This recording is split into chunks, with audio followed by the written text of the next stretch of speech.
Hey everyone, you're listening to 4Player Podcast, a weekly live show about video games. We hope you'll stick around for another year of gaming discussion, fantasy critic hijinks, and of course, general shenanigans here at 4Player. Before we start this episode, we want to send a thank you out to everyone who listens and give a quick welcome to any newbies. I'll try to keep this short because this is, and always will be, an ad-free show. We've been at this since 2008, so if you like what we do, please subscribe and leave a review on your preferred podcast service. Join us in our Discord at discord.gg/4player, or, if you're so inclined, throw us a couple bucks a month on Patreon. We record these episodes live every Tuesday night on twitch.tv/4playerpodcast, all spelled out, and episodes hit podcast services on Friday morning. You can find all the links you need at 4playernetwork.com. But enough about that, let's get started. Hey everyone, welcome to 4Player Podcast. This is episode 833. It is May 6, 2025. I'm your host, Nick Henderson, joined by Brad Simons, who has a birthday today. Whoa! Happy birthday! The big 45, Shit, huh? Who gives a shit? I do not observe this crap. He's not lying.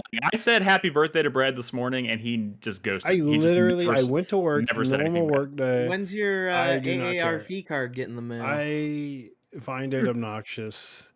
People I work with were like, here's the card, and some, you know. If it makes you feel any better, Brad, I had a feeling you kind of felt that way, so I didn't like go into the announcements channel and tell everybody. Hey, well, I mean, Brad. Or maybe you would have preferred that. I don't know.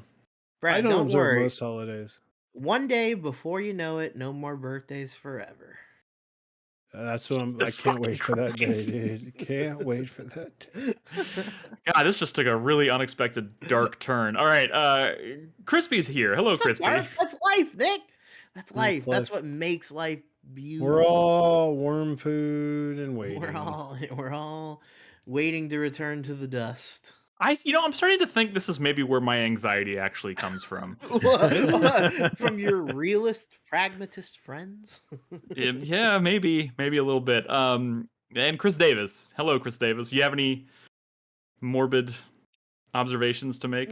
No, I don't. I didn't want to make any. This is already adding to my midlife crisis mentality. So yeah, sure. Yeah. Exactly what I want to hear right now. I hope if I'm murdered by a you guys vengeful are young homeowners. lady, she at least hit the gym before she does the deed. Jesus. I don't want to be killed by some lanky. Yeah, I hope she has enough dedication to do some Yeah. anabolic steroids or something. Exactly. Or Brad's going to find a way to bring this conversation kicking and screaming into the podcast. I have a feeling. He's already No, has. this It's right It's here. been pretty good, but Not necessarily. I'm waiting for the artful original episode though. I got to be honest with you. I'm kinda ready for it. Look, well, first of all, you made a comment because you were like, they did that, they did the art, as you put it, the artful, beautiful episode in season 1 of The Last of Us, and you're kind of waiting for that moment, but you said something like a big original episode, and it's like, that's kind of what episode 2 was. Not in the same way, obviously, but Yeah, the but I whole don't Battle like of that Jackson. stuff. I mean, the battle. Here's the other thing about the Battle of Jackson in that episode is that for a lot of people it felt like therapy because it was this is the Game of Thrones battle everyone wanted from the final seasons of Game of Thrones that happened in the dark that nobody. Fuck up. Man. People were so angry about the final. Shut the fuck I think up. that some of the CGI and Last of the Us is a long little night that lasted 45 minutes. Don't fucking get me started, okay? Yeah, they did it. They did a really impressive, intense battle in broad daylight in the snow. Dora the Explorer is more physically intimidating than Abby in this show. Okay, you're really gonna force me to get them. Okay. Go to bat. Okay. We can talk about Love After Lockup, we dude. It think is that they're getting gonna crazy. do product placement for the PS Vita in the show? That's actually that's I actually think they've had that conversation on the podcast. What was the game Miami? that the Vita girl was? It was Hotline Miami. That's what it was. Dude, which is a props, right? It's a props. I mean, that's sick. That's so sick. Yeah. I mean, they've been so faithful to little Easter eggs and shit in the show that I wouldn't be shocked at all if they do that. Dude, fuck yeah, dude. It's gonna be a Switch 2 with Angerfoot. No, it's gonna be. That's funny. That's funny. Yeah. But here, yeah, this season is a shorter season, and I think I finally kind of have a feel for like where they're going to like how they're structuring it and where they're going to like cut it and then jump to season 3. So to that conversation, I would say I don't little think we're tease, little tease of the museum trip. Yeah. That stuff's coming for sure. In fact, I wouldn't be surprised if they maybe turn that into a whole episode. Like they're doing like. But actually, did you watch the next one? I didn't. They're doing like the fucking Rat King next episode. What? Oh, Yeah, that's what I'm saying. Like that's With far in Abby? the game. That's far in the game. The boss, in the underground. But like that's an boss Abby fight. chapter. That's what I'm saying. No, it's not. Yes, it is. No, It is 100%. You do both. Okay. You do both. Both. No, Brett. Are you sure they're teasing the Rat King or just the hospital? Because it happens in the same location in the game. Okay, well, the hospital, but like they're moving along. Yeah, They're definitely teasing the boss fight. Okay, I'll have to watch that during the break. Maybe not yet, but I mean it's the spores. Yeah, it's the spores. But they already teased it. Whatever. What are we talking about? Video games. You were the one. It's my fucking birthday. We talk about what we want. I told you I didn't want to talk about The Last of Us because you get me going. I will sit here and I will drag us through the Last of Us conversation. But I don't know. So I told you I didn't want to have that conversation. But it's fine. We all like The Last of Us. I do think that. Go ahead, Crispy. We're not talking about The Last of Us anymore because I know it's gonna stress you out, Nick. But no. Remember when the gif of like the kid getting punched or whatever? That'll be season 3. That'll be season 3 for sure. I am at this point convinced that the rest of season 2 will be the rest of Ellie's days in Seattle, like day 1, 2, and 3 in Seattle. And then it's going to end at the theater, and then season 3 is going to be predominantly Abby. I was surprised to see the theater already. How many episodes is this season? 7. Oh man, it's these people, man. Do they even want to work? So, what are you saying that they're gonna expand the end of the game into? No. Because they're only gonna do half the game. They're gonna do. This is just my theory. They're gonna do Ellie's journey through Seattle, day 1, 2, and 3, which culminates at the theater where they have the big showdown. And then in season 3, they're gonna go back to day 1 and do Abby's whole journey, and then takes you back to that point. Are they going to? So they're not even gonna like introduce Lev until next season. I would be. Well, they're kind of doing some of that stuff a little differently in the show, so they could. I mean, this whole episode this week was like featured Isaac really heavily and talked about his backstory and stuff. So they're starting to like. So you think this season ends with like Jesse? I think so. Okay. Yeah, I think so. Okay. It's a big scene. It's a big scene for sure. It is.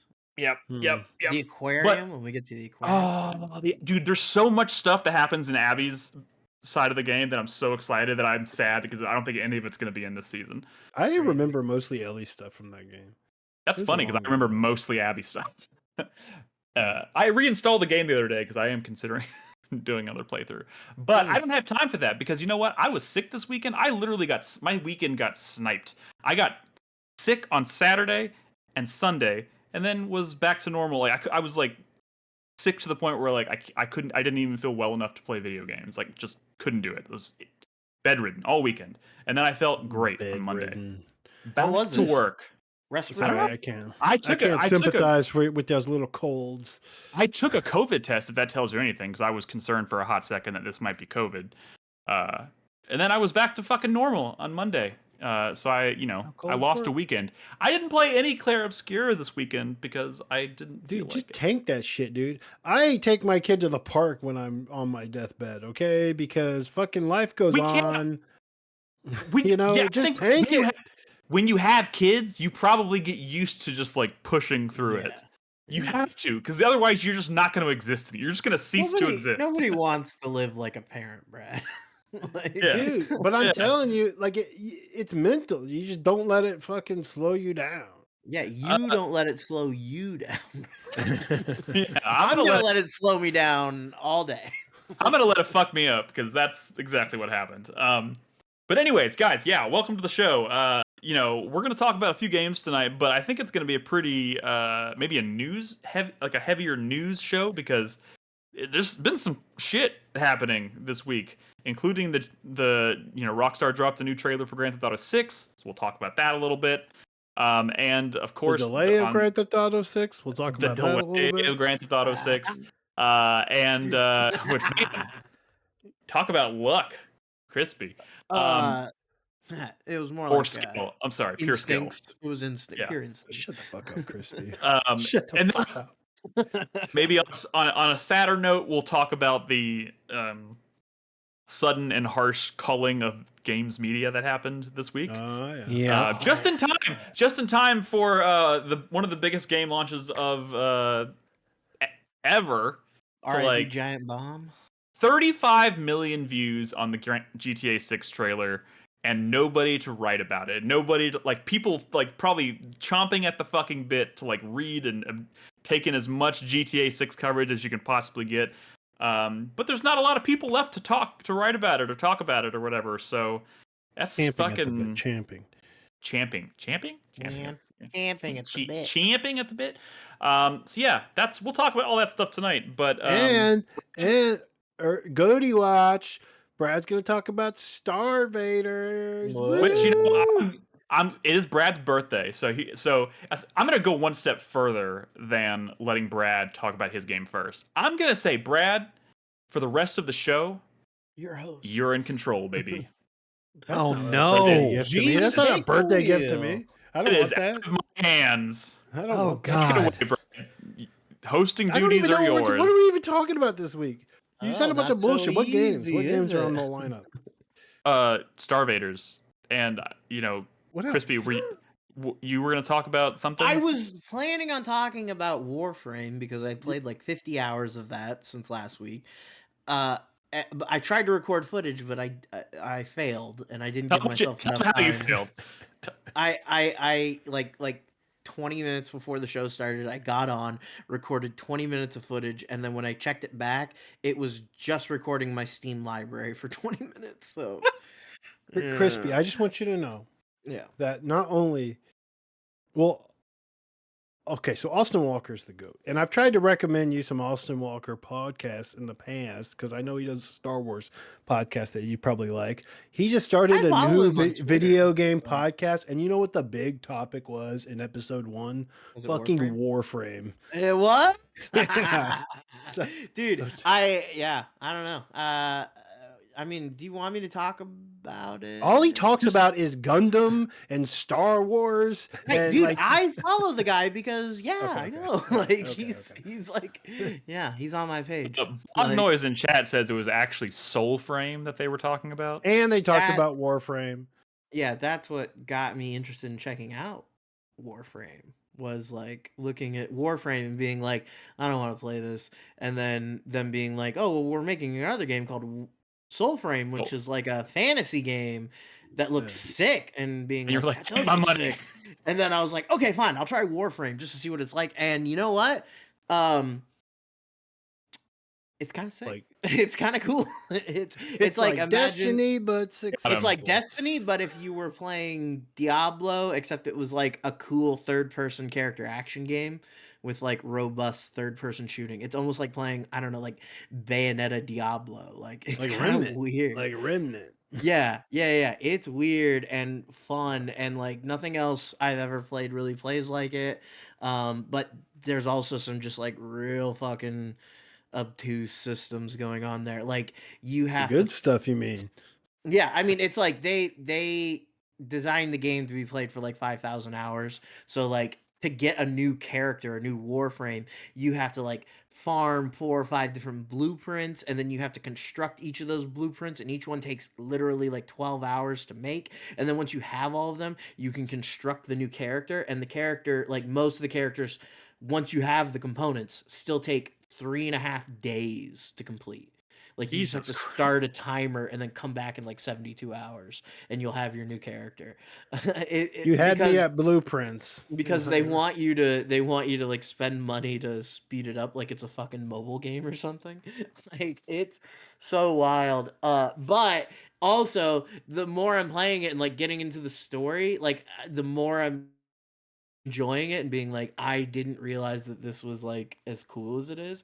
It's almost like some kind of like Evangelion shit going on.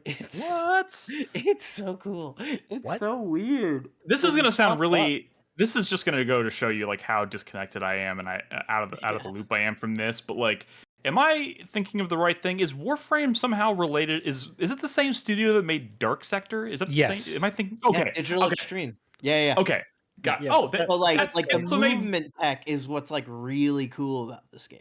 Yeah, but Like, they're so Gotcha, like okay. far from like Yeah. the studio that they were when they made Dark Yeah. Sector. It's not That's resembled. why, very because every different. time I see Warframe, I think of Dark Sector because like some of the art makes it look like I Dark wish Sector. I had the footage to show you because I was like doing stuff that was like they They like have a glaive, the cool like the thing they have that's like kind of cool like because to me this is like the closest Destiny competitor. Like I Yeah. think of this more than I do like Borderlands when it comes to competing with Destiny. Oh, yeah. But like they have a lot of stuff that Destiny has, but they like take it a step further where like they give you a ship in Destiny, but all it is a loading screen. In this, they kind of let you fly it around. They have missions where you are controlling a large ship with a crew of other players and like one person's piloting the ship, two people are like firing guns, and you're like flying it around a solar system. That's Like there's that's the missions sauce where right like there. you can jump out of your ship and fly around in space with a jetpack. and the crazy part is none of that underwater stuff shit. was there. You can like None go of that stuff was there at launch.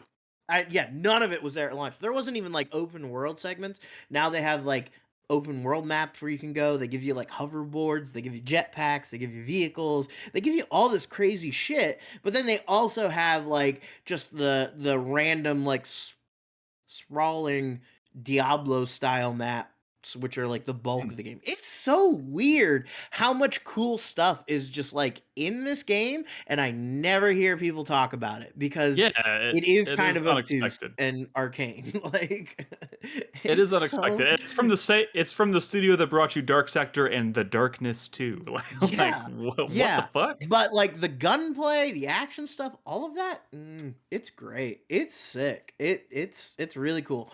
And you A don't little have to gun spend any money. Valkyrie. Yeah, you don't have to spend any money if you don't want. Like you can even like trade. They have player trading, and you can like trade for the premium currency. Like you can earn premium currency if you know what to do, but like you have to go like talk to people. Like it's So fucked up. why is it so like is it a game that I think mean maybe because I'm it's just a. not listening to the right I think things. maybe even more so than Destiny, it's like really a lifestyle game. Like they really want you to play like Like it's thousands of hours. insanely successful, and like so The many people people who play it, this is like what they're playing.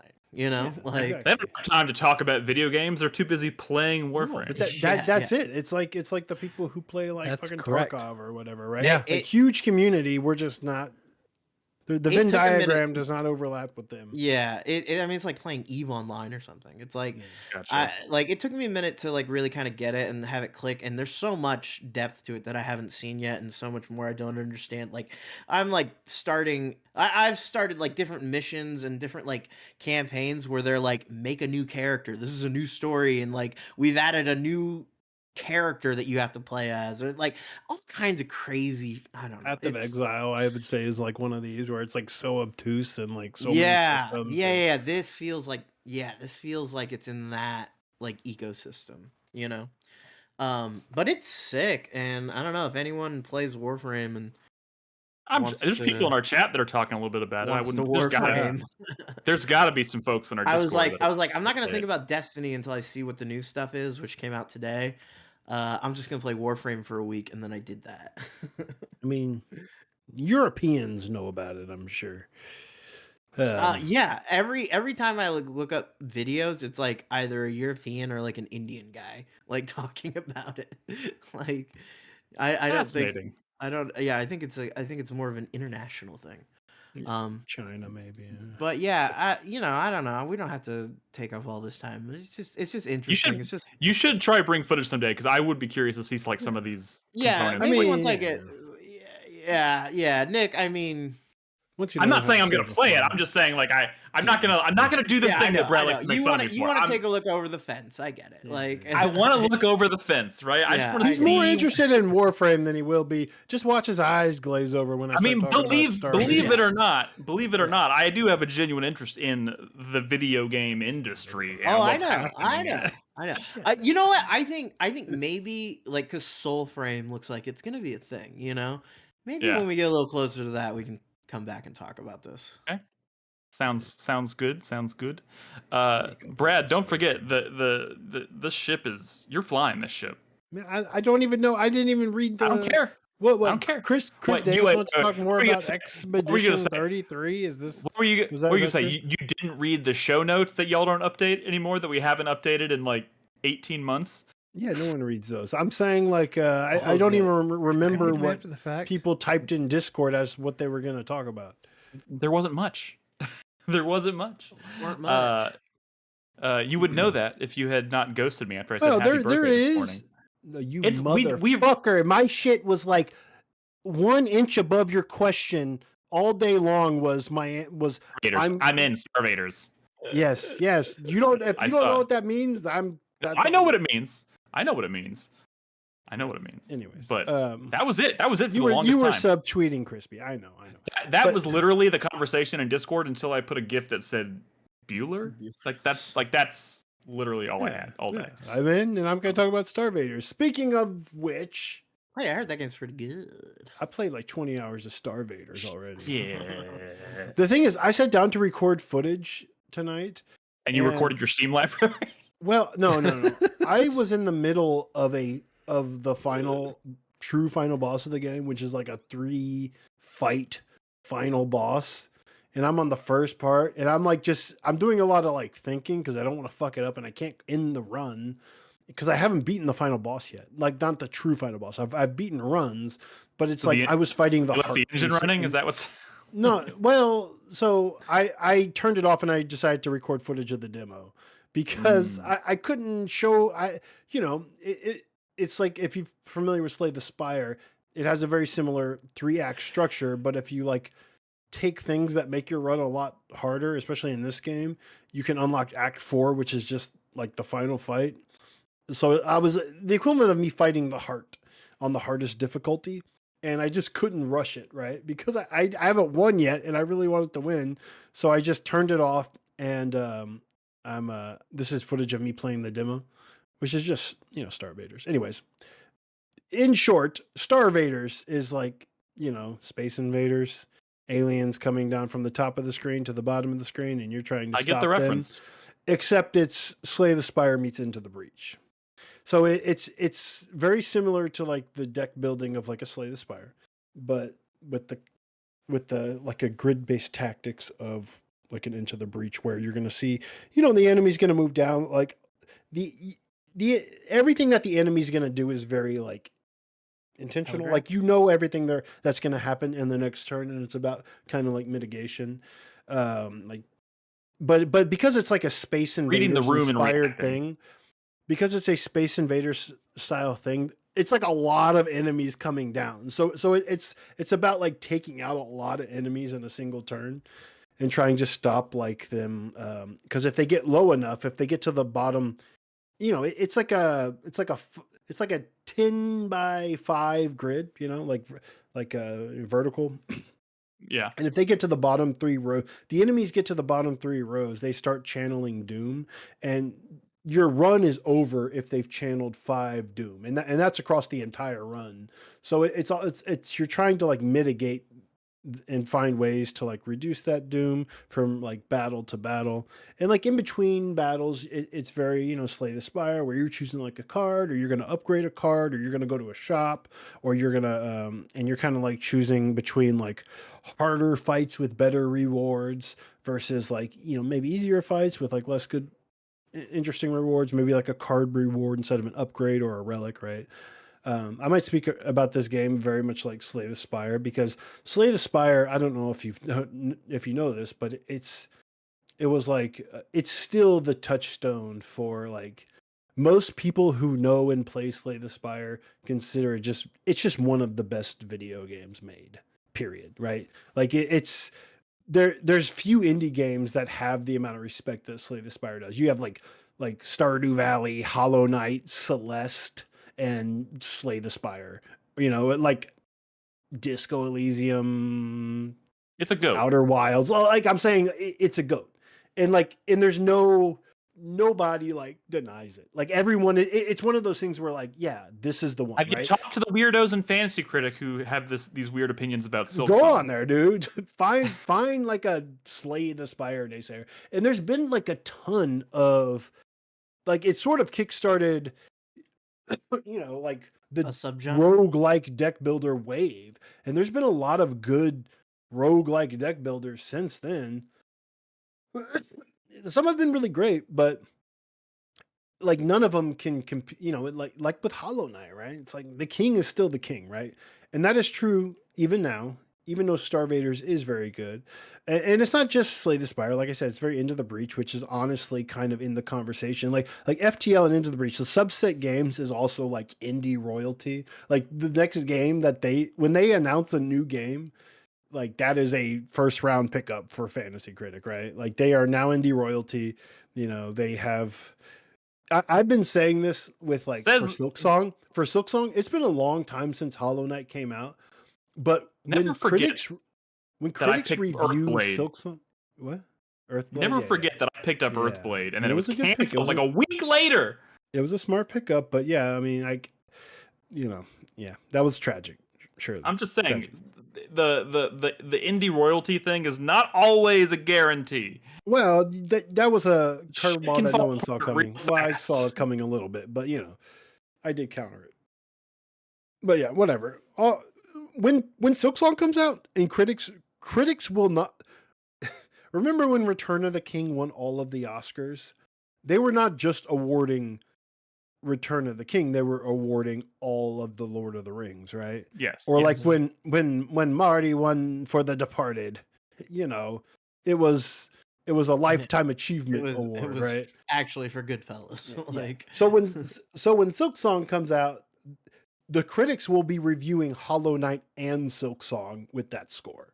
I promise you. So, but anyways, besides the point, StarVaders, Slay the Spire is still the king, but there's a lot of roguelike deck builders do a lot of cool things. Some of them have like cool art or like a cool premise or a cool twist, but the king is still the king because the devil's in the details or whatever, right? And I will say that this game, which didn't launch early access, this game's been in a beta period for a very long time where the developer has given players like access to like quite a bit of the game, even more than the demo, right?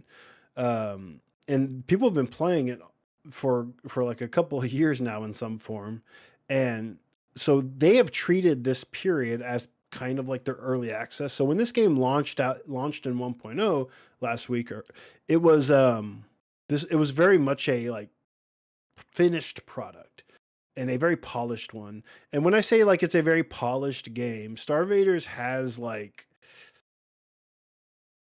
so like I think one of the problems of this genre, especially when you're a new player coming into a new one of these, is like just trying to figure everything out, like clarity, how everything works, and like just sometimes there's some growing pains trying to figure out one of these games. StarVaders does a really good job of communicating all of the information to the player extremely clearly in some like ways, in some clever ways, even like ways that you don't even think about, like, oh, like more games should do this kind of ways. And I think that's why it has been really successful for people, because not only do I think this is a really good first like roguelike deck builder, I think like the setup is like immediately visually obvious, right? You know, you have a lot of enemies, they're coming from the top of the screen. I need to make sure they don't reach the bottom of the screen, right? You have, you know, lots of attacks and moves and that sort of like basic stuff. And it does ramp up in terms of complexity and synergies and builds and deck types and whatnot, right? And there's a lot of like pilot types and relics that can dramatically change the way you play. But everything is, they start out, they ramp up slow. It's not very difficult at first. Like it's it's very clear. And like when you hit the tutorial, like the more information button, it'll take you to a screen that answers any questions you might have about what a card does, basically. And the crazy thing is, and like they'll give you all the definitions. Like if this card creates another card, it'll like show you all the details for that card. It'll explain what all the terminology does. And it's a relatively like simple game to start, but like everything is clear. Like when you upgrade a card, and I see a lot of roguelike deck builders, there's a lot, it doesn't just have one upgrade path. Like Slay the Spire has like a single upgrade path, but a lot of like of the roguelike deck builders will have like, oh, there's different ways to upgrade a card. And it can get real messy in some of the other games I've played, but in this one, like for clarity, they do this one little icon, and it's always means a certain thing. So like, and that type of upgrade applies across all cards, no matter how you upgrade them. Like this is the icon that means reduced mana cost. This is the icon that means, you know, you can double this if you move before you play this card. And you know, it's just it feels so polished and refined. It builds a language. Yeah, the language is very clear, and it is user friendly, and the user experience is good. And like that is, you know, like I said, you know, it's not the most beautiful roguelike deck builder, you know. Well, I showed a trailer for Drop Duchy earlier, and which has a much more like compelling art style or whatever, and immediately people are like, ooh, ah, and that's fine. And maybe that game's awesome, but like you're not gonna see the stuff that I'm talking about by just watching a trailer of a game. And maybe this doesn't look like much, but I'm telling you, these people, they knew what they were doing, and they have that. This is a cut above your. It might not be Slay the Spire, but it feels like a cut above your typical roguelike deck builder, of which there are dozens every year, and there's some cool ones. Like when I first started playing this game, the game it reminded me most of was a game I really liked. I played it last year, or the year before. It was called Cobalt Core. Remember Cobalt Core? Oh yeah. It was like there's like a spaceship on the top of the screen, and it's sort that was kind of like Into the Breach meets like FTL or something, where my spaceship against theirs, and you know, you're kind of like moving between columns to like take less damage and do damage, and that's a really good game. And I thought this game was just going to be like that, but I keep getting surprised by the variety, that the enemy designs, the mid boss designs, and like the boss designs are like super cool and creative. Like one of the like Act 3 bosses is a chess set where all the enemies move like the chess pieces, and then like it goes in different phases where like if there's any enemy, if any of the queens are alive or the king is surrounded, you can't like damage the king, and you have to damage the king 3 times, but each time you damage the king, it creates a new like layout of like the chessboard pieces, and it can be like a really tricky fight, but it's such a smart boss design, and there's like a ton of those in this game. So like the more and more I played it, the more I was like surprised by like the level of polish, the level of depth. It gets really challenging once you get to like the highest difficulty, where the developer says this is kind of like the difficulty you're meant to be playing it on. But man, highly recommend it. It's just a really easy one to get into, but like there's a lot of crunch here. And you know, it might not be a game I play forever like Slay the Spire, but man, it is like doing a really good job of like making the wait for Slay the Spire 2 a little bit easier. So I highly recommend StarVaders. It's super fun. It's super fun. I think anybody who's ever kind of played a roguelike deck builder could like pick this one up really easily, get into it. I like how the music. Someone slaps. who hasn't played The a music roguelike deck slaps. builder. No, but like I was saying, this is a good. I think this is a good first roguelike deck builder Entry because point. everything is very clear. There's not a lot of questions. Like the most complex cards. I read the description. I'm like, I don't know if I quite understand this, and I'll pull up the extra info window, and they don't do this for every card, but anytime I like had another question, because I played enough of these to where I'm like, okay, I got it. And I'm making comparisons to like the Slay the Spire, the Into the Breach counterpart or whatever, right? But anytime I had a question of one that sounded a little weird, I pull up the window and I'm like, oh, for this one, they had an actual demonstration of the attack pattern because it wasn't as clear when I read it, but they knew that and they were already ready for me. So when I pulled up that screen, it's like, oh, an actual demonstration. And that's happened to me like a few times playing this game. Anytime I was even like, I don't know about this one. Let me pull up the screen. They had one of those like extra demonstrations of which they don't have that many of. So it's amazing that for the ones where I did have that question, they were ready for me. And to me, that means a very refined, polished product. I don't like calling it a product. That feels weird. That was gross, Brad. Why would you say? This is a good ass video game. It's a good one of these. But you know, if you don't like Slay the Spire Into the Breach, I don't know, maybe you won't fucking like this, but at that point, why don't talk to me, I guess. That is a perfect way to like round out that conversation. Wait, hold on. It's got good music. I will say, like, the class types are fucking cool. So like the one you're watching me play is like a very basic, like, you know, it's like very offensive. You can burn cards to like give yourself like an extra round during a turn, like an extra attack, but you burn that card and now if that card pops up again, you can't really fucking use it. But like sometimes overextending yourself in a single round is like all you need to maybe like get ahead in that battle, right? Pretty straightforward, although there's lots of ways that they kind of play with that. The second enemy or the second class type you unlock is like a fucking ninja samurai type mech because they're mechs, right? And they have different pilots. This ninja mech has like kind of like shuriken style like motif, right? But you can take your cards and like throw them onto the battlefield and the cards just become physical objects on the battlefield that you can use as like cool. Traps. You can like teleport to your card on the battlefield. They become like elements to the tactical game, but they're still the cards. And like the way you synergize and like build around that is completely different than the way any of the other characters play. It's so cool. It's so cool. That's pretty sweet, actually. StarVaders, it's neat. Sounds cool. And Crispy stole it from me, and he's a jerk. That's fine. I installed it, but I haven't started playing it yet. But it looks pretty cool. He's been too busy playing his Steam library. Maybe you should have spent some more money. I didn't even have the slots. I didn't even have the slots. Me not getting this game, which is what an 87, which is really good, or Karen, which I think is going to be score that also. Because I didn't get those, I had enough money to get DK. So I will say maybe in the end, not so bad. Maybe DK unless will be DK's racist. an 87, and then I'll just be sad. You never know. You never know. Yeah, if DK's like an 86, holy shit. Yeah, fuck my life.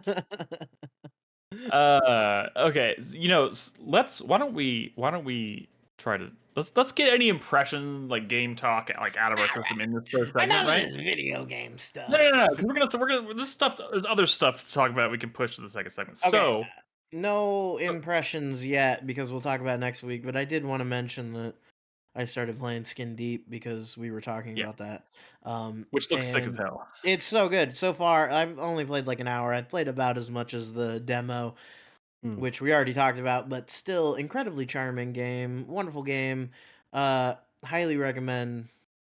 Even already, I can tell it's like it's got the sauce, man. It's got I don't sauce. know. It's got the sauce. I love that this guy puts out like one video game every like 10 years, and it's just like this funny, weird, sincere piece of art. It's so good. I highly recommend it. Please go try it. We will have footage. So this is a game next week. Skin Deep. I was kind of addicted to StarVaders, but I will also be playing Skin Deep. I also like Lindo games a lot, and so we'll have footage conversation next week. How did you describe it during trailer talk, Brad? You said it was like Prey, but without. Without all the loading. Loading no, screens. No. Well, you were talking about how the space station or whatever has like a sense of place. Yeah. Yeah. So you were talking about like it's like the space station in Prey, but without all the loading screens. Yeah. Which it is a similar. It's an immersive sim, but it's like an immersive sim comedy game. Like a roguelike. Yeah. Immersive sim. I don't know. Beautiful, beautiful. Yeah, tune in next week for Skin Deep. That sounds sick as hell. I do want to just, I guess, Chris Davis. I don't know how much you want to say. I'm assuming you've probably played a fuck ton of Clair Obscure Expedition 33, for which I hate you both because I wish I could have. I'm not even past Act 1 yet. I think I'm close to the end of Act 2, and from my understanding, Act 3 is supposed to be kind of quick, and there's a lot of in-game content. Yeah, I'm still in love with it. I'm going to be honest here. Look, we know what you're about to say, Chris Davis. Do you? Do you? What am I going to say? This is your game of the year, or okay, it's on his top 10 of all time list. I'm not saying it's a bad thing to say. That's fine. He's finally played a second JRPG and he loves it. The most recent game on my top 10 games of all time is from 2007. Wait, the most recent game that you've put on your top 10 games of all time is from 2007? Hold on. At least make sure this shit sticks the landing, dog. I mean, look, you're in Act 2. Delivering every step of the way. You're telling me you haven't played a single video game since 2007 that made you rethink your top 10 games of all time a little bit? Correct. Not a single one. What was that game? Yeah, I'm guessing that was horseshit. It was Lost Odyssey, right? No, that was Call of Duty 4. Oh. I can't with this guy. What was your game of the year the last 17 years or however the fuck long it's been? You're telling me none of your game of the years from the past... No, I got it here. I got it right here. 18 years. Hold on. Have been worthy I want to hear top this. 10 games of all time. No, I got it right here. Let's see. He's pulling it up right now. Well, I don't have... No one filled out your last year. What was last year your game of the year? I didn't have one last year. Yeah. You didn't have a game of the year last year? He only played like 4 games last year because he was buying it. He was building a house. What was your favorite game last year? Building a house. I don't know. I'd have to go fucking looking, but nothing jumped off the page. Name a game you really loved last year. Yeah, what could it have been? What fucking came out last year? You're blanking right now. You Infinite Wealth. You really liked Infinite Wealth. Working on Game of the Year. I did like Infinite Wealth. I don't consider that a game of the year for me. Unicorn Overlord. Unicorn Overlord was great. I don't consider that game of the year. 1,000 Times Resist. It would have been if you weren't too much of a jerk to play it. Okay. Sea of Stars. Sea of Stars. Loved it. I would probably put it on a list, but I would not have it as my game of the year. Well, yeah, Indiana Jones. I don't even think you believed it was your game of the year. Indiana Jones was good. I don't think it was great. Hi-Fi Rush, Dead Space. Hi-Fi Rush came out year 4 last. Baldur's Gate 3 was your number 4. You heathen. That's wild. Just stick to his number 1. Stick to for number each 1. Okay. A Plague Tale Requiem. Great game. Not in your top 10. Nope. Hitman 3. The Hitman Suite. Nope. Half-Life Alyx? Nope. Yeah. Ace Combat 7, Skies Unknown? Wait, stop. Shut up, Brad. Chris Davis, you're telling me Half-Life Alyx didn't break onto your top 10 games of all time? Correct. That's acceptable. Probably because he already has like Half-Life 2 on there or some shit. Wow. It is. Half-Life 2 is on the list. Yeah, see, he can't make 2 slots for Half-Life. The Messenger? Sure you can. I did it for The Last of Us. PUBG Battlegrounds? Great game. Wild? Doom 2016, The Great Division, game. The Wild doesn't The Division, The Division. Fun game. 800 hours. 800 hours. 1,200 hours. 1,200 hours. Get Dishonored it right. 2. Dude, 2016 was your year. Doom, The Division, Titanfall 2, Dishonored 2, Deus Ex Mankind Divided. Bro, Hitman. None of those games made it All onto your those are top great 10 games. None of them are on my top 10 list. Hold on. You're a fraud. No, But Clair not record is. scratch. Number 11 game of 2016, XCOM 2. Number 10, Shantae Half Genie Hero. Shantae beat out XCOM 2? I had a really good time with that game. I really liked it. God's Christ are you talking about? You didn't? Did you play it? XCOM 2? No, Yes. Shantae. Dude, I've played like 3 Shantae games and none of them combined come close to XCOM 2. All right, Okay. Life is Strange, Rainbow Six Siege, Wolfenstein: The New Order. Not in your top 10. No. I need to go back and look at Chris Davis' top 10 Metro again. Last Light, Mass Effect 3. Mass Effect 3 was your game of the year? Yeah. Over Dishonored? Bro, you didn't play the multiplayer, bro. You didn't play it. XCOM Enemy Unknown. Great Came game. out that year. Yeah. FTL came out that year. Chris Davis, why do you even play video games? If you haven't found a goat in 18 years, what keeps you going? Like that's all. Like for real, dude.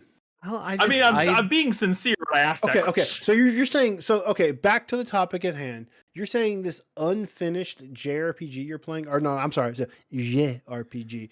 Is Je ne sais RPG. Yeah, JRPG. It could make like my number 10 slot. Finished. It could make my number 10 slot, honestly. But you're in a honeymoon period. The game's not even over. Yeah, I know. Xenoblade games get so stupid by the end. I understand that, but this game has delivered at every single moment I could possibly want. I love the story. I love the combat. I love so much of this game. Can we talk about like where the game just straight up becomes Dark Souls? What were they thinking? I'm not that's there. crazy. It's not a spoiler. What are you talking about? There's a boss that is so Dark Souls, it is crazy. I mean, yeah. But that doesn't necessarily make the fight a Soulsian experience. Oh, well, I mean, like the whole game is pretty Soulsian with all these damn parries and dodges and shit. Come on now. I don't know. I disagree. I think the bosses are brutal.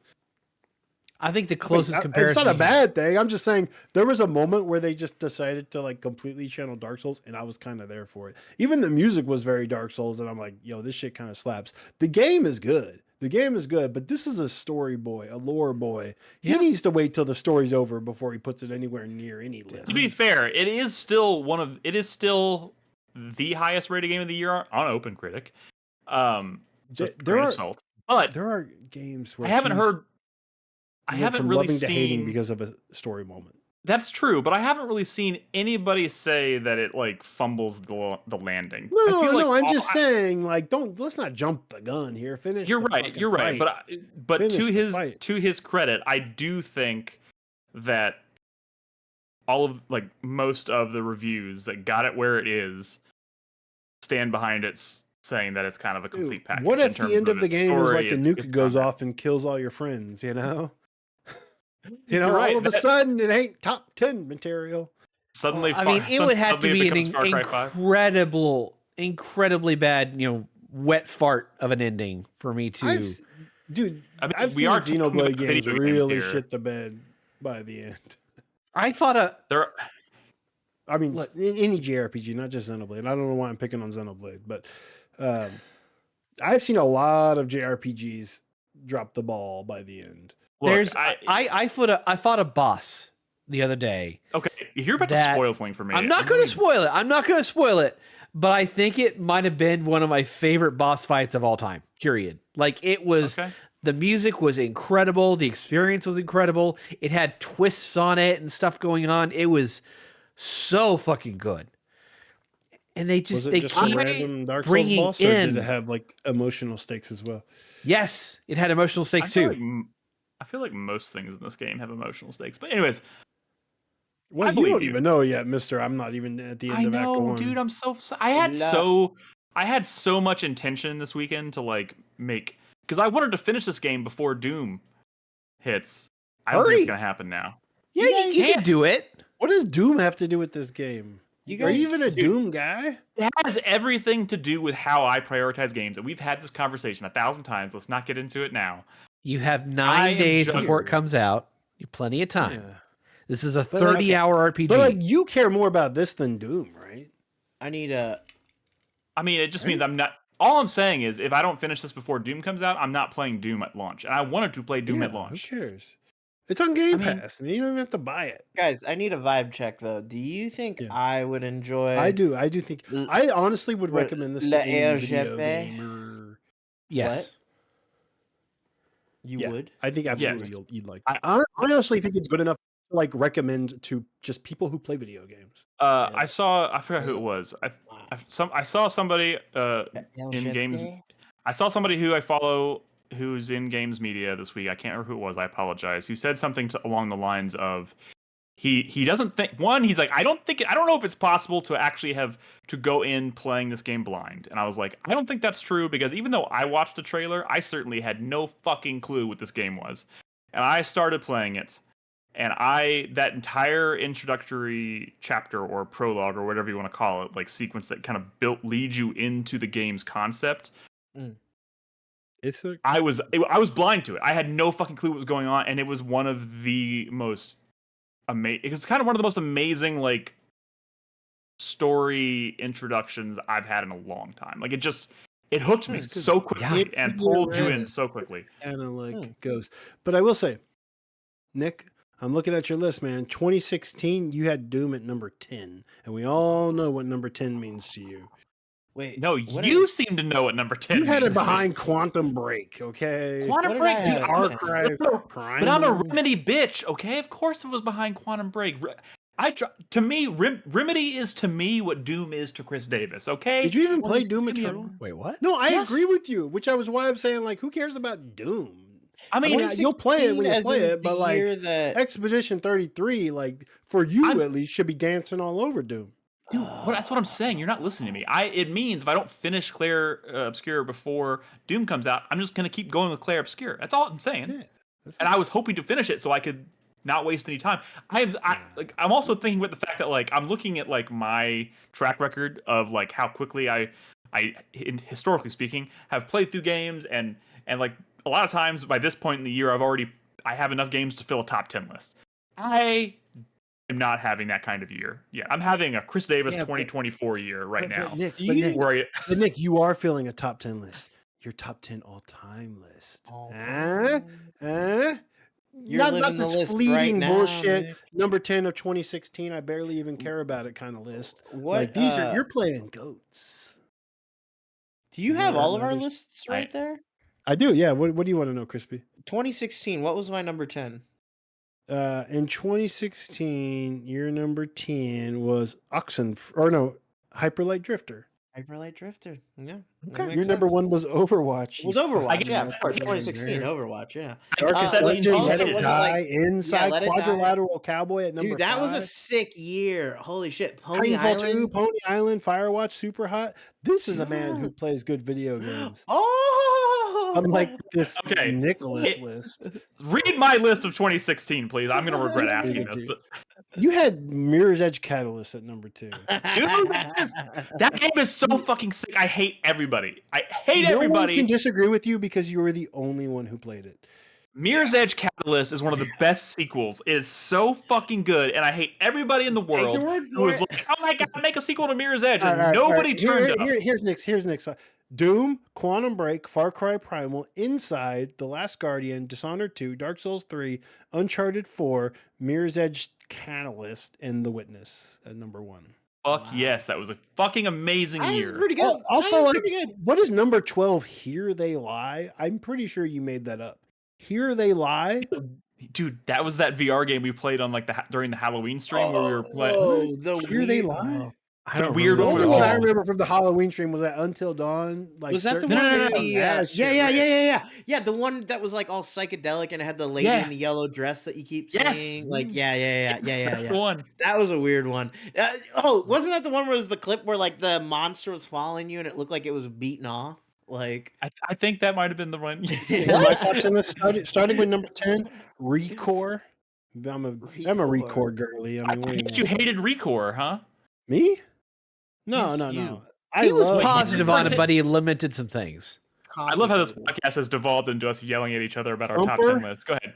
Doom at number 8, because some of us around here have to like Doom. The Last Guardian, Salt and Sanctuary, Grow Up, Inside, Let It Die, The Witness, and Darkest Dungeon. Wow. / Super Hot VR, which Inside, I play later. Let It Die, The Witness, and Darkest. Yeah, wow. Yeah, okay. If you ask me, if you ask me, all the way around, those are some pretty rocking lists for 20. Chris Davis had Shantae, Half Genie, Hero.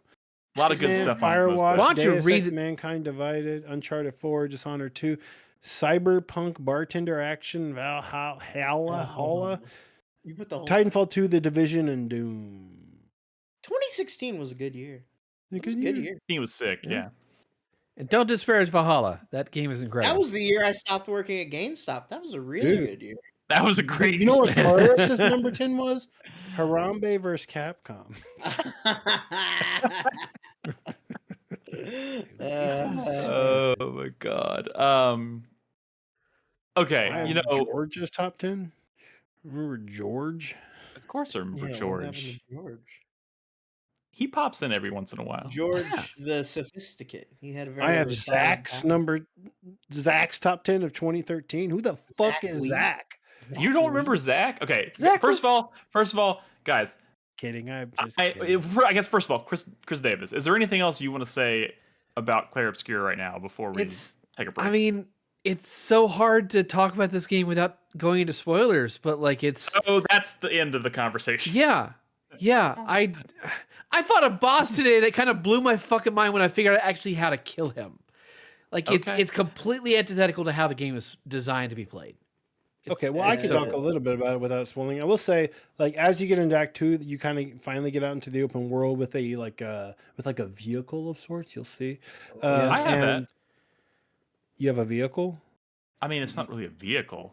Well, I'm not in Act 2 yet. No. Act 2 is when you can like go onto the ocean and you start Gotcha. exploring the world. And that's when the world really starts to really open up. By the way, I will say, like the game is filled with like areas and like full ass areas, and I do still think that like some of these areas are too big not to have a map or a mini map or an arrow or something, because it's I feel like that's a trend these days. Like having games without mini maps. Making games without mini maps, I think. When did that start happening? Because I feel like there was another game I played fairly recently where I had the same experience, and I was like, "Why the fuck is there not a mini map?" No, but like the problem is like the areas are so large, and it's not like they're that fun to navigate, especially when you like fought the enemies. So it's just like being lost doesn't feel good. It was Wukong. Wukong didn't have maps either. Wukong, yeah.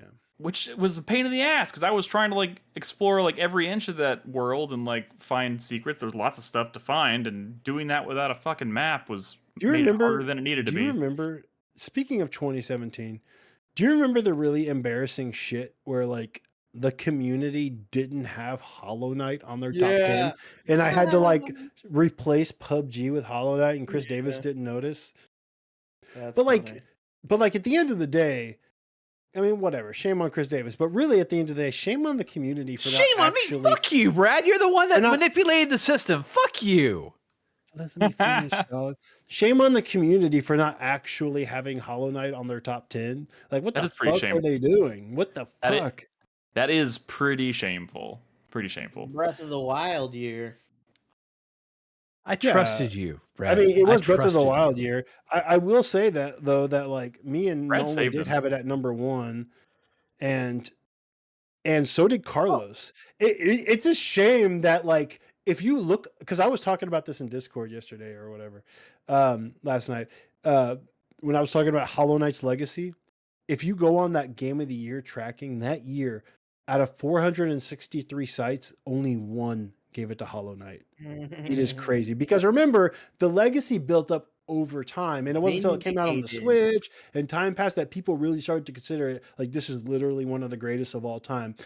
So much so that like I went back to look at the scores that it got, because it was only PC at launch and it came out early that year, like February. And I was looking at the scores and there was a lot of like 8s and stuff. And I'm like, these people are actually insane to call Hollow Knight like an 8 at launch, which it climbed up. It climbed up to like a 90 because the Legacy grew and people finally just started to like respect it. But it was being indie taxed like hell. But there was one review, and if you read it, and it came out at launch of Hollow Knight on PC, which I think in aggregate, like if you look at the first couple months of Hollow Knight before like the hype, it was at like mid 80s on Metacritic, which is a crime.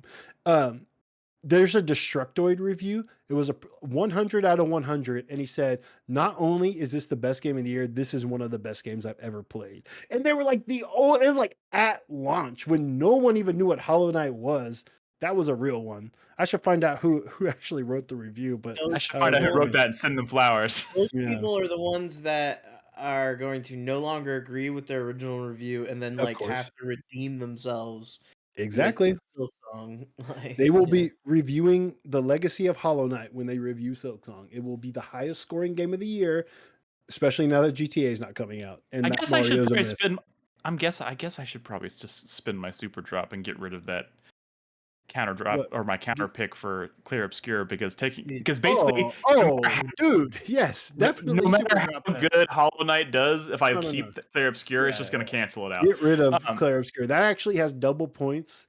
Like that is poison. Get rid of that immediately. All right, guys, we're going to take a quick break. When we come back, we're going to talk a little bit about the GTA 6 trailer. We're going to talk a little bit about some of the drama going on in the games media right now, and we'll wrap up with the 4-player minute. So don't go anywhere. We'll be right back.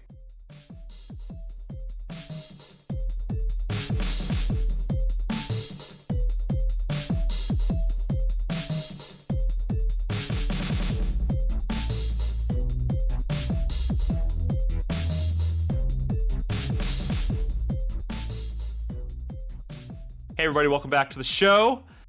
Chris Davis has humbly requested that we let him open the second segment. I don't know what this is. I apologize. Prepared statement prepared? No, this is a public service announcement. I announced it in Discord the other day, but Twitch is fucking over pretty much every channel on their service. You know, they're Amazon owned and they could use their billions upon billions of dollars to have some proper server infrastructure. But instead they decided to cull every single channel's content down to a maximum of 100 hours. We have a lot more than 100 hours. We're at 10,957 hours of content. It's a lot. So I have started, and of course their method for exporting stuff to YouTube, it can't be done in bulk. You can only bulk delete things. So thanks for that. But I have found a GitHub tool to be able to allow me to download stuff in bulk. But I need to know what the community needs me to download to save, because that's a lot of fucking shit. Don't lose holy crap, that's a bear. I'm trying not to. But dude, I just don't lose Scooter Brothers. Wait, never mind. It's just on YouTube. There's a lot of stuff. So we have until May 19th to do this. Once May 19th happens, they start deleting everything starting by view count. So like clips that may have been based on highlights or special broadcasts, like, 10, 15 years ago, like we could lose Holy Crap, That's a Bear if we're not careful. But it's on YouTube. It's on YouTube. That probably doesn't apply. We need to preserve it for posterity. Yeah. Also, we're gonna die one day. Who cares? But like 4-player D&D, when we did that did not go up on YouTube, and I was able to save that. No. There's a lot of like archive YouTube channels that have way more than we do on our channel. You'd be surprised. I bet D&D but is they on own it and we don't. So we got to have our own local copy. Owns it, dude? I don't care who owns the stuff. We don't own any of it, really. We barely own our bodies. Yeah. Like, You're not wrong there. This is taking such a dark turn. Okay. I'm just saying, the point is dead by the end of the week. I'm just saying. Hopefully Brad, sooner. Can you stop stirring up my anxiety this week? Jesus Christ. Anyway, if you go to our Discord, go to the announcements channel, you will find a linked Google Sheet document that I've created. All you got to do, if you want to help me out on this, is go onto Twitch, find highlights, specifically highlights, because that's what they're deleting. They're not deleting clips or a bunch of past broadcasts. It's highlights. That's it? Yeah, but that's where the bulk of everything is. Wait, we have 10,000 hours of highlights? Well, we had 10,000. We have close to 11,000 hours of content, but the vast majority of that is highlights. You got to understand too. Some of that we'll be happy for no one to be able to see. You know what I'm saying? Doing us a favor. Yeah. Well, either way, I've saved close to 40 gigs of files already. That's only like 200 or 300 clips or 200 or 300 highlights. So it's a lot, but I need to know what y'all need me to save. So we'll post the link to that doc in the show notes in case you're interested in helping us out with that. And after what'd you say it was May 19th? May 19th is when it hits. After May 19th, whatever comes. So, But if you want to help us out, just take a look down in the show notes and you can find it there. Anyways, guys, for this second segment, I just want to talk about, there's a couple, major happenings this week that I think are worthy of discussion. The first one, of course, being Rockstar dropped the second trailer for Grand Theft Auto 6. Cool. And it's also coincides with, and this almost feels like because they delayed GTA 6, which, by the way, congratulations, Crispy. Oh, I never had any doubt. Never had any doubt. I bet if you go back to the draft night, I bet at some point I did say like, "No, that'll get pushed to March." Like, I mean, a lot of people believe that, but to still roll that dice, to take that gamble, knowing that if it does release, you're just over. There's no chance of winning. I remember how many times 5 got pushed back, so I don't know. Sure. Again, there is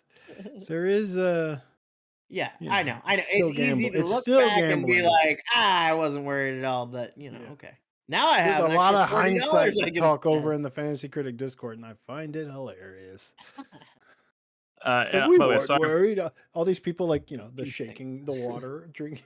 Yeah, right. Yeah. So yeah, they dropped this trailer, and yes, it was delayed to March 2026. Hell yeah! And it almost feels like an apology. They dropped a gorgeous new trailer for this game. It's just a story trailer, right? I mean, it is story trailer, but also just kind of like it sets the mood. It sets the mood and the tone very, very well, and it's also one of those you can tell like pretty quickly that this is like one of the most. I mean, I feel like I feel kind of the way I did the first time I watched the Red Dead 2 trailer. I was like, I can't tell. Is this gameplay? Because holy fucking shit, I can't. Well, the way they edit it is, they always do this in the GTA trailers, I think. I know, but like I'm just saying, like the character models, the world, the detail, like it's fucking insane. Like this is all in engine. So it gives you a good idea. Full-bodied women, honestly, lots of full-bodied women. Looks pretty good. This movie looks pretty good. I'll watch that one. I'll watch that movie. I mean, I'm not gonna lie. The fact that it's not Red Dead Redemption 3 instantly kind of makes it less interesting to me. Oh no! You get we don't need Red Dead Cowboy game. Yeah, in like 18 years. But hey, it's been a long time. And I will say, based on kind of just the tone of this trailer, to me, it seems like it's going to. I feel like it's going to appeal more to me than GTA 5 did, and I say that because of like There's a lady. Well, no, I'm so like just kind of the Miami, you biggin'. Oh, Dexter boy loves Miami. I see. I am wondering if there's going to be a Dexter Easter egg in here. I really kind of do hope there is. I mean, it's Miami. Why would they not? But hinging your excitement for a video game based on a potential Easter egg, like. Well, what? I mean. What? Wait, what? No, like I would not be surprised at all. I mean, pop culture references is. I mean, yeah, absolutely. That's just GTA's thing. Yeah, absolutely. I mean, and to be specific, I when I say Easter egg, I would be like, to me, it would be like the kind of thing where you like walk into a room and it's like covered in plastic and there's like, what I mean, where you're just kind of like, wait, what the fuck did I just walk into? Like something like that, like just offhanded. And if you don't know, you don't know. But if you know, or a barrel farm in the middle of the swamp. Or I mean, yeah, that'd be. But like, do you think all like the GTA loving, like, I don't know, dude bros and whatnot? I don't know who plays GTA. Are they gonna like resonate with the love story? It's about love and kissing and smooching. I don't know. That's definitely this isn't co-op though, right? This is the single. No, I think this is going to be very similar in terms of. Dude, Divinity Original Sin did some funny shit. The original Divinity Original Sin was a co-op game, and like at the end of that game, like the lady and the dude are like we love each other, like smooching and stuff.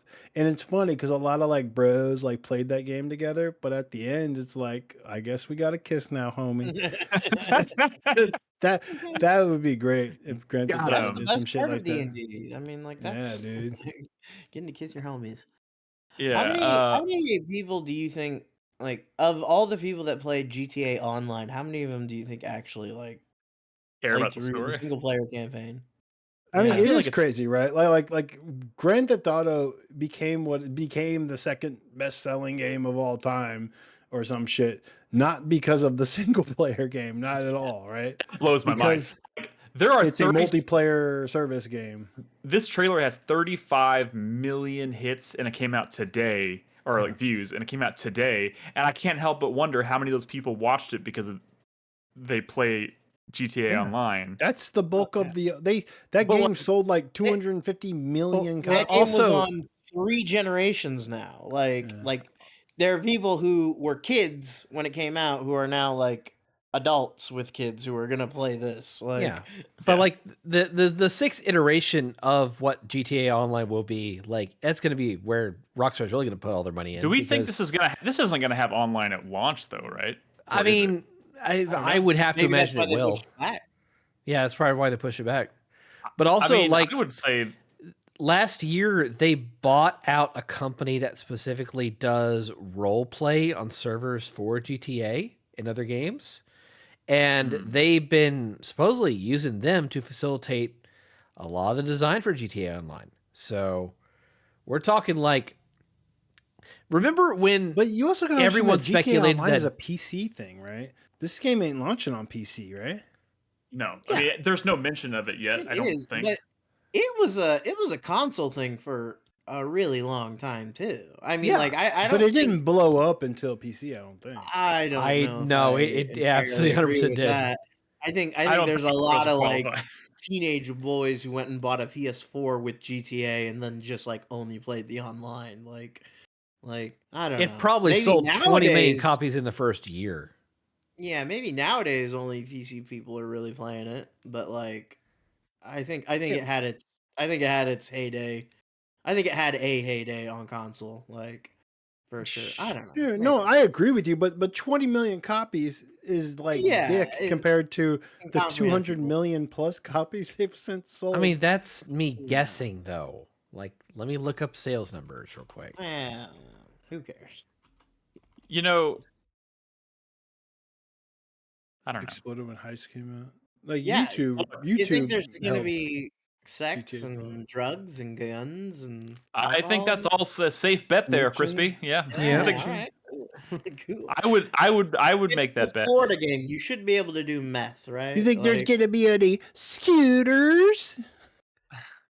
If they do it to us again, we're Scooters? suing. Yeah, right. We're not missing the opportunity to sue. They're gonna Like do the- another the- Computer Brothers, and everyone's gonna be like, "Oh man, like Trevor in GTA 5." No, like yeah, I'm telling you, the person who wrote the Scooter Brothers bit or whatever, or like stole it or whatever, like that dude probably died of old age already. I mean, come on.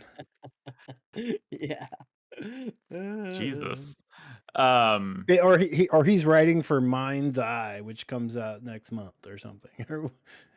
Or what is the Mind's Eye? Is that what it's called? I don't know what you're talking about. Dude, fucking the Bins, Leslie Benzie or whatever started a company that's like they're making a GTA knockoff.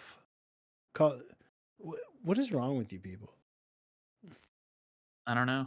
I Do don't y'all know. even pay attention to video games? Not. Not even. I guess we're gonna have to add it to trailer talk next week. That's how I get all no, my I- gaming news from Trailer Talk. I Mind- mean, what's where it called? else am I going to get my gaming news from these days? There's no. Mind's Eye is a games single media player left. story-driven action adventure thriller game set to release on June 10th, 2025.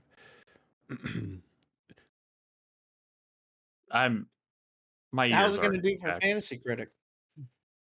I Yeah, wouldn't mess with let's it. be real. That's all we care about. I wouldn't mess Um, with it on Fantasy Critic. Hey, look, Mind's Eye. real quick. I mean, it's a bad title, but Are we moving away from GTA 6 at this point? I just wanted to There's not much to say, honestly. The story look. trailer. It's a story trailer. The Bonnie and Clyde thing seems like a hit to me. Like it But seems like even that is like people are just looking for a touchstone of like, oh, a couple that does crime. It's not like it wasn't giving Bonnie and Clyde energy that much. I mean, it just looked like any GTA game, right? I mean, you do the things that you do in any of them, except there's a girl now. Oh, I mean that's it's not really what I was Bonnie. trying to. I mean, they Rockstar has said themselves that Bonnie and Clyde is kind of like an inspiration for. But I don't think they know, mean it in a deep way when they say that. No, Yeah. of course not. But it is. They It don't- does It wasn't appear. some like tear down of like Hollywood at the time. No, Yeah. but it does. It does appear to be a like love story of sorts Yeah. between two characters, and that Well, resonates. they're Like, that gonna resonates. they're gonna want to be careful because they don't want to make it woke or anything, you know. That's So. true. That's true. This better be the wokest fucking game I've ever seen. It has in a my life. woman. You can play as a woman. That's so Yeah, woke. but you know, And I don't even think she's white. Like, I want this game she's to not piss white? off. I want this game to piss off so Just many people. Don't even bother going on social media. It's already begun. well, they're already. I've seen some shit, what and about, it's like Elon Musk was already like, I can't play Grand Theft Auto because I don't want to shoot cops. Like, who cares? Hey, check this out. I opened a fortune cookie just now, and I got the weirdest fortune I've ever gotten. It Let's hear says, it. your body will respond well to alternative medicine. What the fuck? What does that mean? Why? Why will it respond well to alternative medicine? Should I smoke weed or something? I think that's the message. Yeah. I mean, yeah, let's.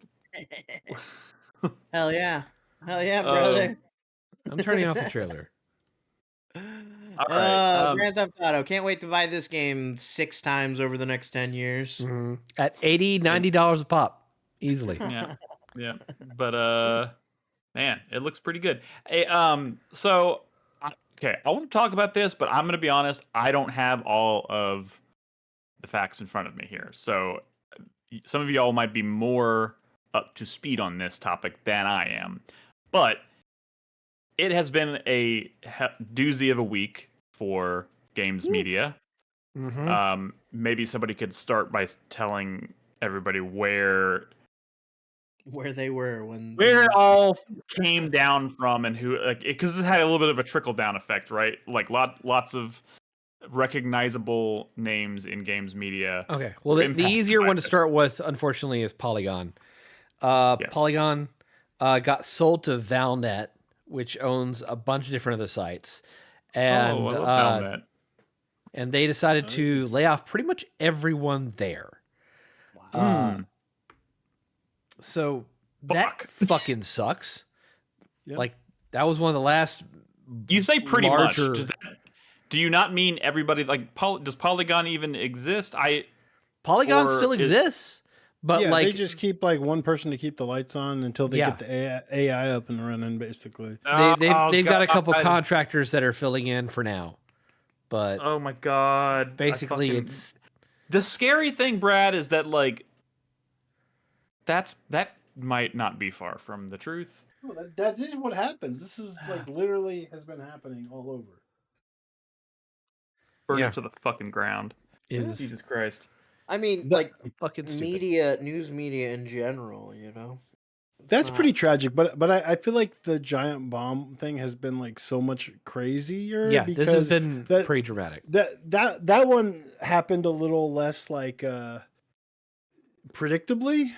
It was they so what happened? Uploaded a podcast, or they recorded a podcast and streamed out a podcast and uploaded it, where they started out making fun of like new rules and regulations that were passed down by the corpos on the top, saying that they need to become PG-13 for brand safety. And I will say, this episode got pulled down, but like you can find it because it got uploaded elsewhere. And like the first 10 minutes of that podcast is fucking hilarious. Dan Reichert has like a fucking whistle sound effect anytime someone is getting out of line, and his shit is really funny. And what happened, what it sounds like what happened is that episode got pulled down. Jeff Grubb got fired, it sounds like. And Dan Reichert's like, well, you're never going to see me on anything Giant Bomb ever again. So I don't think he got fired, but I think he's basically quit, and I think Mike Minotti's gone, and I think Giant Bomb didn't like get shut down, but they're also like tweeting, and no one knows who's doing it, and it's very like corporate, like Chat GPT might as well the be. The soul is clearly gone. The soul is gone. Yeah. No light behind the eyes. They've gone through a lot of like phases over the years of like people leaving and like different buyouts and whatnot and different owners, and like, but there's always like kind of a heart there, like still there. I still like follow Giant Bomb because they've always managed, there's always been good people there that like kind of carried on that spirit even up until the end, but like this one feels like the true death of Giant Bomb. And Giant Bomb, it may not their just Twitter be account. So their Twitter account now, world's famous Giant Bomb, May 1st, said, "We understand your frustrations and appreciate your patience.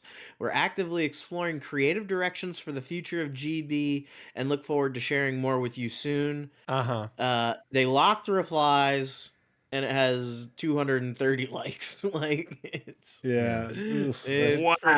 pretty grim. But it's sad too. But the thing is that it may not just be Giant Bomb that's heading for the dumpster. Maybe GameSpot too. So about a month ago, they started doing collaborative, what they called the POW block, in which they would do collaborative content for like 3 to 4 hours every weekday. It was clear they were going to merge it all. Yeah, it looked like there was some kind of merger that was going to happen, or they were just trying to up their stream number, something like that. But then, according to Dan Reichert, a new boss's boss at Fandom came in and wanted to kill basically all streaming. Yeah, which is the like lifeblood of Giant Bomb. Like, what else is it without streaming? Well, who cares? That is such a strange. I feel like that's such a weird stance. Like all for brand safety. Is that really the crux of it? For streaming is dangerous for brand safety. Yeah. God, brand safety. Like these podcasts. These podcasts get really famous for having their like funny, irreverent tones, and then people want to buy it, but then they're afraid of that irreverence. There's a fucking hilarious clip from Cumtown where they're talking about losing a Blue Chew sponsorship because on the air they said that Hamas was using Blue Chew the day of the October 7th attacks. Like, and then they were like, "You can't say that," and they're like, "Fuck you, we did. Give me $200." Like, Jesus Christ! I did not know about this. Okay, it's so funny. That is God. This I don't know why this sounds strange. This sounds semi-relevant, but it's because we had a very nice listener who popped into our feedback channel in Discord who just very, very nicely asked if it would be possible for us to censor our episodes, and I simply was like, I wish I had the time to do that in post-production. There's not enough time in the week. Not enough time in the week. He was very nice about it. But he did say, "I'd love to listen to the show with my kids, but when Brad is talking about sucking dicks, it can be very hard." Hey, hey, you just gotta have a conversation with your kids. Like you just gotta. That's something. He totally understood. You can't protect them from the dick sucking forever, I just wanted to say, he was very understanding. He was like, "I would never want to change y'all's chemistry or whatever, but it sounds like a brand safety issue," which is why. And then he said, he says, "For the record, I wrote that post before I listened to the episode about the cum farmers market." And I was like, I don't even remember what this conversation was, and I had to go back. Did we have a conversation about a cum farmers market? I feel like we can deconstruct that and figure. I mean, luckily I named the episode "The Farmers Market Show," and the conversation. The conversation. I don't remember how the conversation started because I was skipping around a lot, but it's something about cum being like a agricultural product. Yeah, it's good for you. The bees. Yeah. There's local allergens or whatever in the cum. Yeah. But it's funny because like I told Rob, we were like laying in bed and I told Robin about I read this comment. I was like, oh no, he wants me to censor it. And she was like, and then I told the thing about the farmers market, and she was like, what? What was this conversation? I was like, I don't know. Let's listen to it. So I pulled that up to it, and we were both cracking up listening to that after the fact. I mean, if we're getting cum right from the source, then why are they charging more than the grocery stores? That's what I don't understand. Yeah, right. Well, I mean, because they're jacked off by hand, you know. That's true. That's true. Yeah, And- but right and they're into the trying- they're mouths of trying the to- consumer. You know, They're trying to pay their workers like a reasonable wage, you know, because in America we've become so like used to paying cheap prices for like a massive industrialized cum farming product, you know? Like you have to bring in migrant workers to jack off the cums. I remember now. Nick was like, "Why does this cow only have one udder?" And we're like, "No, no, But it's Nick, huge. no, And why does this cow have horns? stop it, Nick." Hard-hitting agricultural journalism from 4Player Podcast says technology. Anyways, back to brand safety. It fucking sucks. It's been a shit. No It's one's been a safe. shitty week. It's been a shitty week, and it makes me, it's one of those things where it's like we've had this conversation a lot about like the direction we could have gone at some point, and we decided obviously just to keep it small and keep it, not do anything corporate or have ads or anything like that. And I'm just weeks like this though, where it's like, hey, maybe toiling in obscurity is worth it if like no one's getting on our dick about talking about cum farm markets. Like, yeah. we can just have those conversations and then We forget can. they happened. And when someone brings it up, be like, did we really say that? And then like, yeah, we did totally. Like, Yeah. All brand I stand safety. by what it. I'm saying- I stand what I'm by it. Brand safety is not a thing for us. Anyways, this obviously went down a more lighthearted tone. I didn't mean for that to happen. It's been a shitty week for actual games media. It fucking sucks. Huge names affected by this, obviously. It's terrible. And it kind of when you think about it, it kind of comes down to like what exactly is left? Like what is, and I mean, and this is obviously probably not going to stop anytime soon. Like, is games media even gonna fucking exist? Well, not these large like, independent groups podcasts. of like they're trying to employ like 20 not different, large like, scale people. corporate journalism. Yeah, no. like there's no. It's independent games media now. It's like VGC, Patreons, for example, things like that and stuff. MinMax, Eurogamer. Have we gone full circle? Almost. Well, yeah, and I mean, Nick, you also gotta like, not to put too much of a fucking bummer on the subject, but like, look at the White House press pool and tell me that any sector of media is like doing okay, Yeah. like it's all fucked. It's fucked. It's not like, yeah, we are experiencing tremors from a larger collapse somewhere up the line, like, That is a good way of looking at it. I mean, it's not a good way. I mean, it is a realistic way of looking at it, I would say. Yeah, I mean, I hope all these guys, I hope everybody who lost their job lands on their feet okay, and I hope that they are able to keep working in the industry if that's what they choose to do.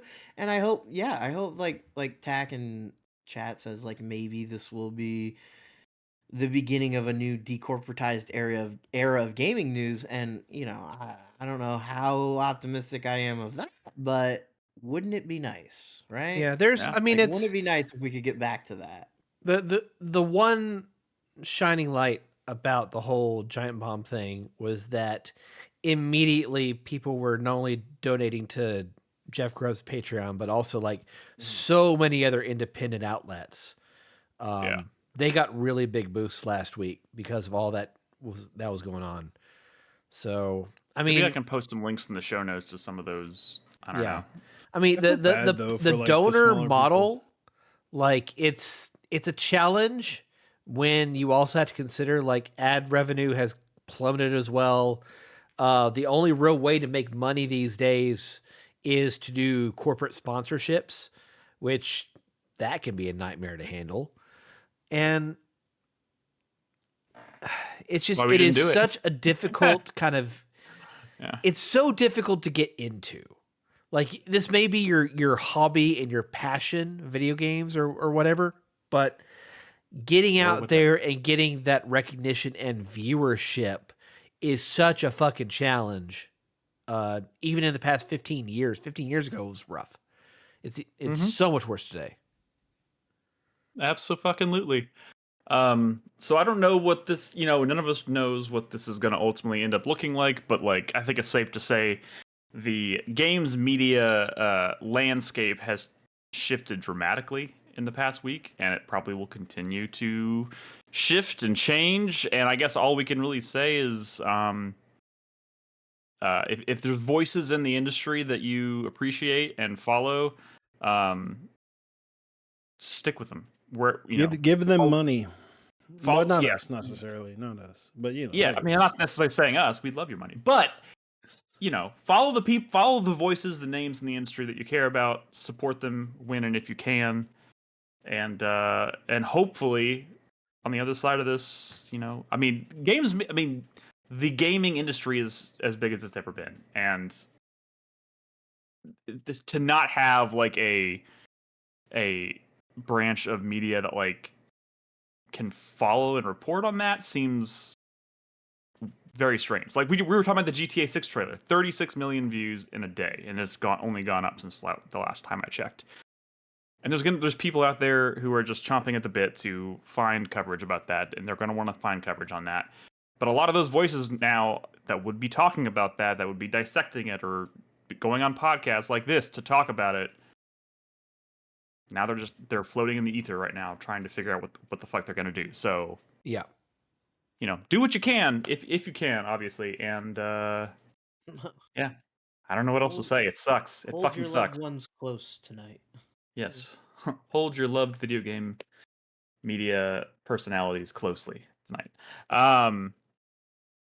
Anyways, I guess we're gonna wrap up in a second. Is there anything Fantasy Critic related we need to talk? I mean, we talked about GTA 6, the big Grand Theft Auto thing, of course. Okay, well, you want to talk about Grand Theft Auto? I have a proposal for y'all. Oh God, okay. These proposals. Oh, this is the thing he tried to do. Funny shit, dude. Okay, so I got fucked. I fully accept that. I know that I'm not going to win this year. I'm not even gonna try. But why do you say that? You should still try. I'm not gonna win, but I'm still gonna try. I'm all up in my bullshit about trying to manifest into reality great things through drafting things on Fantasy Critic. What would you say if we swapped out GTA 6 on my list for Half-Life 3?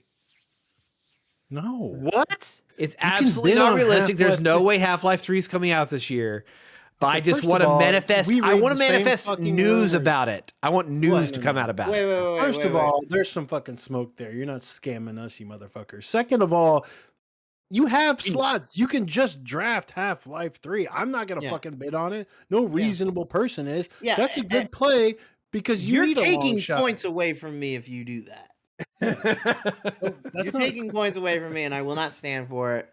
I'm sorry.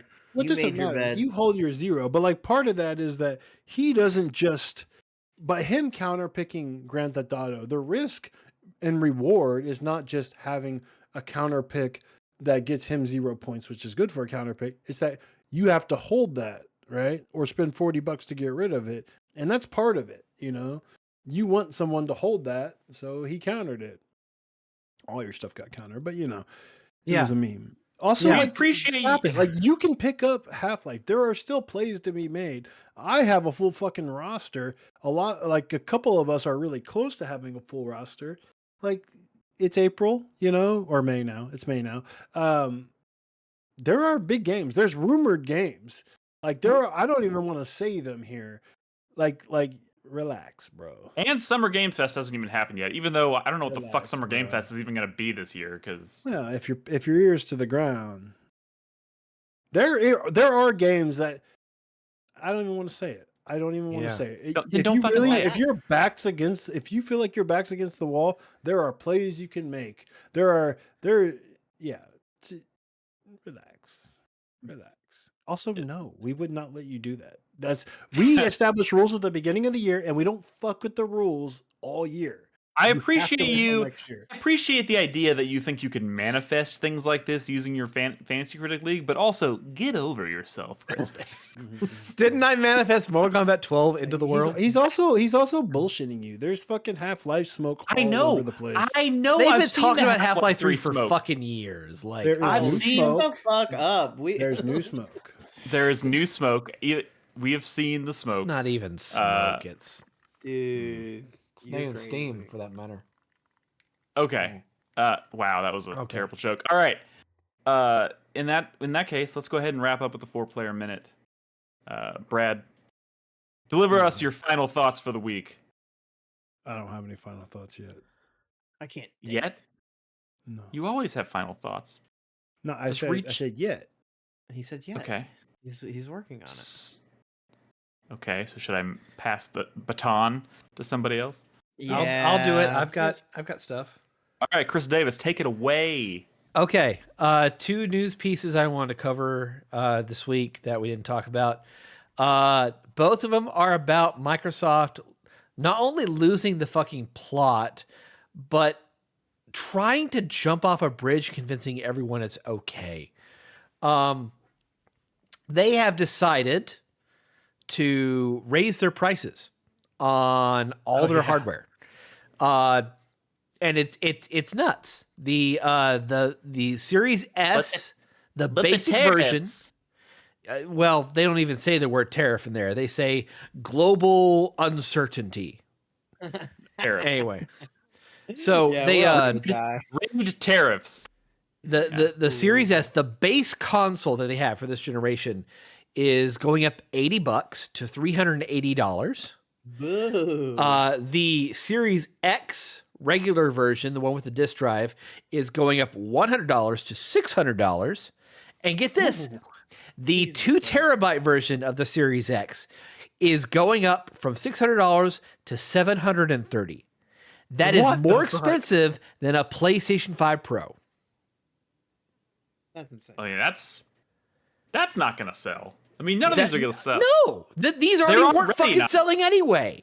Like, yeah. Somebody over there has lost the thread. I think all the controllers are going up. Hardware market. like it's fucking. Are they trying to set themselves up for when they later say that they're pulling out of the console market altogether? Only? No, because everything is an Xbox, so they can create a piece of hardware, but it'll be the capabilities of like a Steam Deck 2 or whatever. But like, here's the thing. The best-selling games on the PlayStation Store last month were Oblivion, Forza, and Minecraft. Yep. That's awful. That's awful. So PlayStation's and Xbox. Why do they even need hardware? They have also said that, quote, select first-party games will now be $80 because fuck you. Let's tie our ship to fucking Mario Kart World. That's the bellwether you fucking want. You know, a game that's going to sell 50 million copies, but happens all the regardless time. of the price. They just needed one person to start the ball. Yeah, they did. But here's the other thing is that they're $1 trillion company. Just fucking eat some of that cost. It's fine. Dude, have you ever seen a corporation for over a decade now? They've been eating these costs. Have you ever seen a company Chris Davis willingly? is absolutely right, but it's exactly why like nothing will ever get fixed because that's just not what these companies exist to do. No, pick up a book, Chris Davis. Christ. The other thing, the slightly more optimistic but still strange thing they did yesterday, Cinco de Mayo. Okay. They announced in a blog post on Xbox Wire, quote, a wave of change celebrating Asian and Pacific Islander Heritage Month. And as part of it, it's just a bunch of bullshit marketing a bunch of different products. But they have a very brief interview with the creator of Echo the Dolphin. and you read through it. It's a bunch of filler stuff and yada yada yada. But you get to the final question. The final question is, what does the future hold for gaming's favorite dolphin? And it says, quote, me and the entire original team are going to remaster the original Echo the Dolphin and Tides of Time games. Then we will work on a brand new third game with contemporary play and GPU sensibilities. Stay tuned at echothedolphin.com. This is how you announce these games? In like a tiny 2-line question?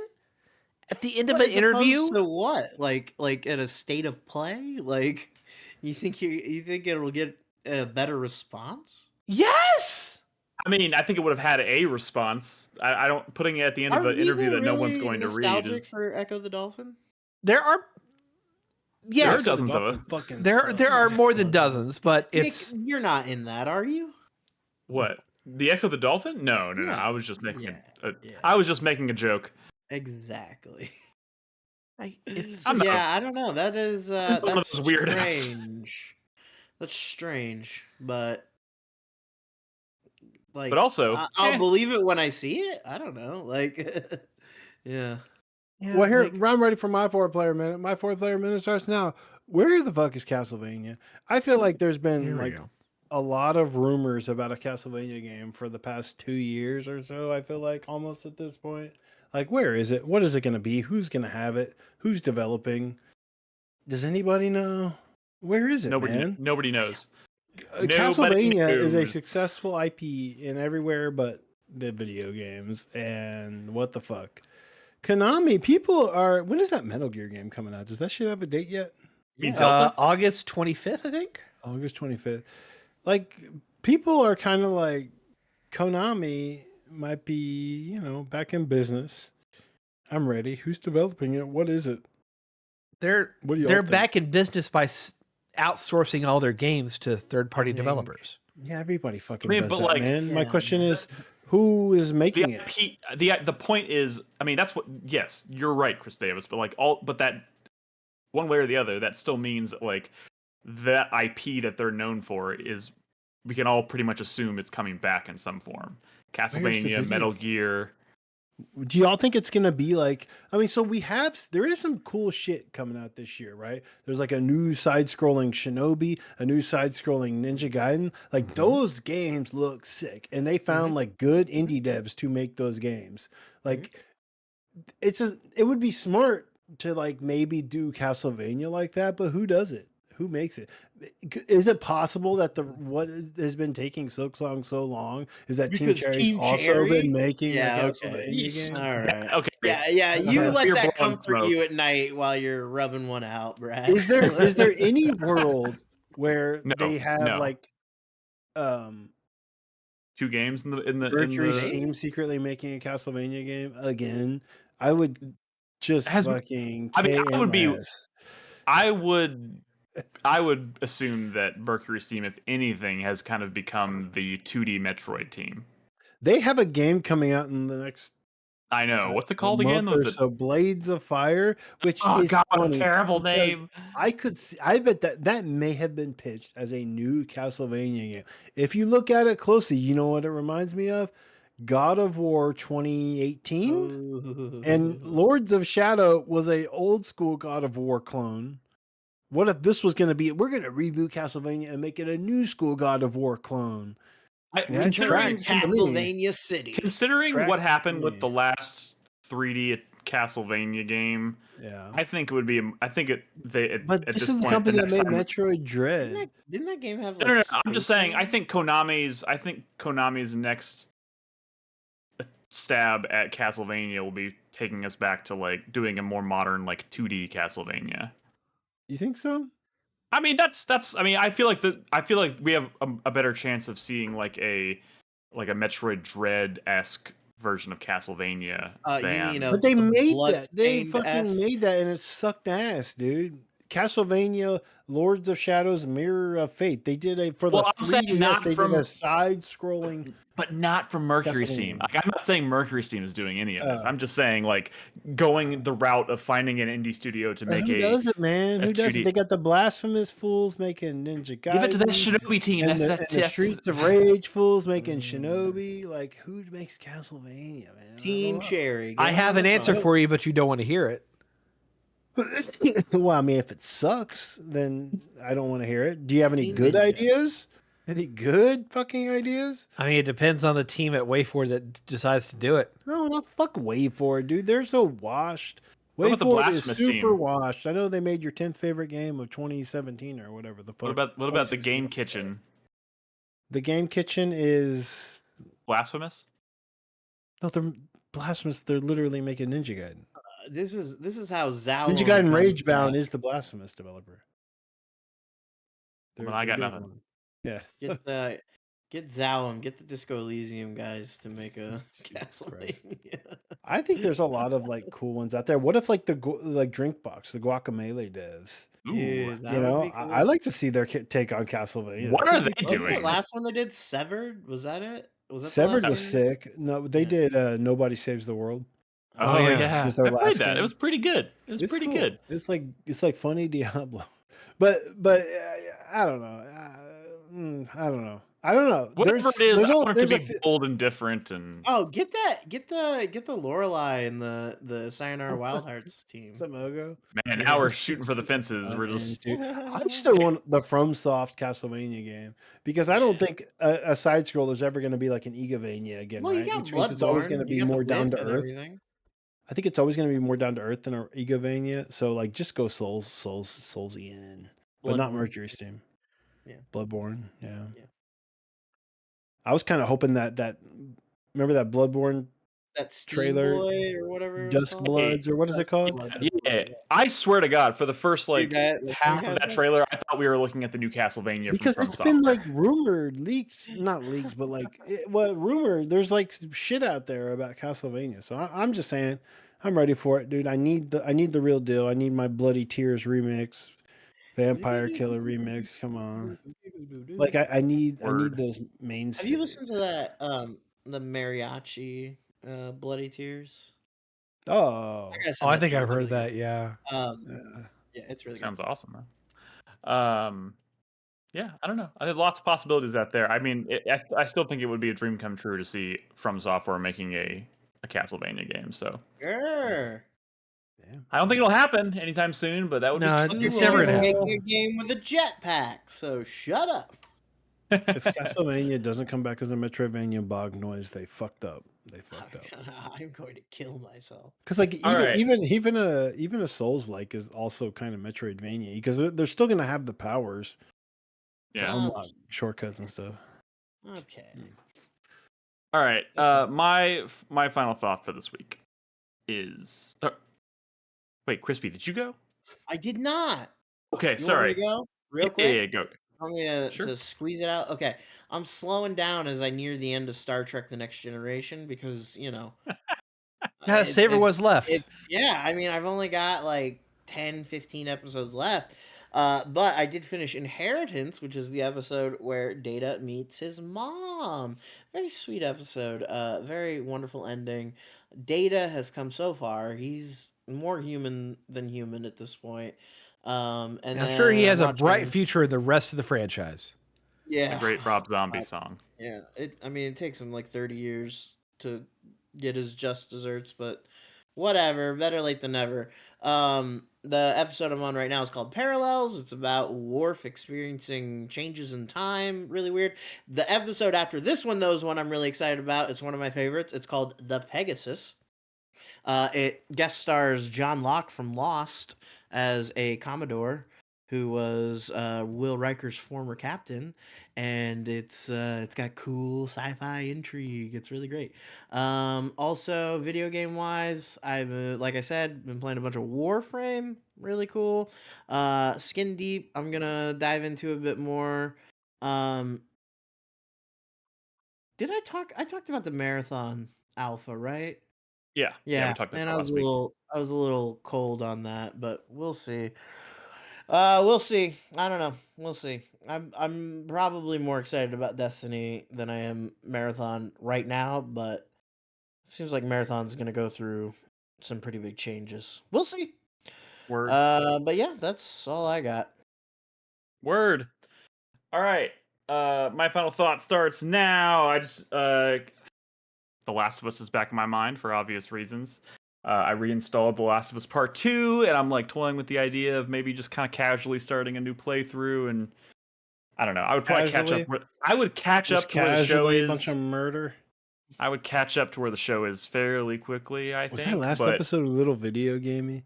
Yeah, no, and I think that was very intentional. I think the soldiers. I was like, oh yeah, you did do a lot of like fighting dudes on the way to big story moments. But that sequence in the show, in the radio, in the radio station, was designed to like tap into like people who have played the game to make you go, fuck, this is like. My wife and I were watching, and the entire time we're just like, fuck, I wish I could like control them. I wish I could fucking control them. Like, I want to be telling these characters like what to do in this situation. It was and I listened to the podcast afterwards, and they were talking about how that was the goal in that entire sequence. So like, I thought that was really cool.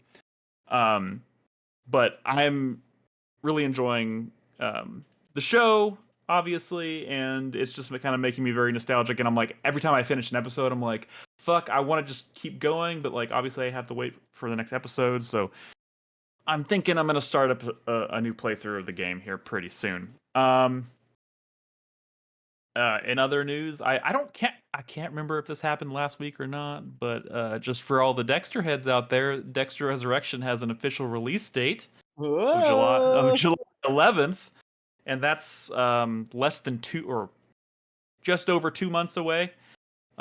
Which holy shit, I can't even believe that's happening. I can't believe there are whatever. Yeah, say it, Brad. No.